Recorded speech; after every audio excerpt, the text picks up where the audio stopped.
دنیا کی تاریخ کا سب سے بڑا دن. یہ اتنا امپورٹنٹ دن تھا کہ اس دن سے پہلے مکہ میں صرف تھوڑے ہی لوگ مسلمان ہوئے تھے، لیکن اس دن کے بعد کچھ ہی سالوں میں 3 کانٹیننٹس پر مسلمانوں کی حکومت تھی اور مسلمان دنیا کی سب سے بڑی سپر پاور بن گئے. سپر پاور بننے کے بعد اتنی بڑی امپائر کے مسلمانوں کو آرگنائز کرنے کے لیے حضرت عمر رضی اللہ تعالیٰ عنہ، اس وقت دنیا کے سب سے طاقتور بادشاہ، انہوں نے ایک اسلامک کیلنڈر بنایا. لیکن اب مسئلہ یہ تھا کہ اس کیلنڈر کا پہلا دن کون سا رکھا جائے، تو انہوں نے اس دن کو چنا جس پر اسلام کا سب سے بڑا امپیکٹ ہے، ہجرت. کیونکہ اس دن کے بعد اسلام کی تاریخ، and not only اسلام، پوری دنیا کی تاریخ ہمیشہ کے لیے بدل گئی.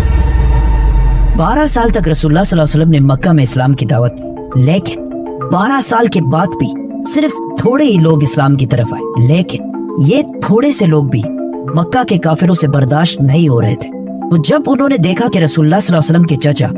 ابو طالب وفات پا چکے ہیں اور اب مکہ میں رسول اللہ صلی اللہ علیہ وسلم کو پروٹیکٹ کرنے والا کوئی بھی نہیں رہا، تو انہوں نے آخر اسلام کو once and for all ختم کرنے کا پلان بنایا، محمد صلی اللہ علیہ وسلم کو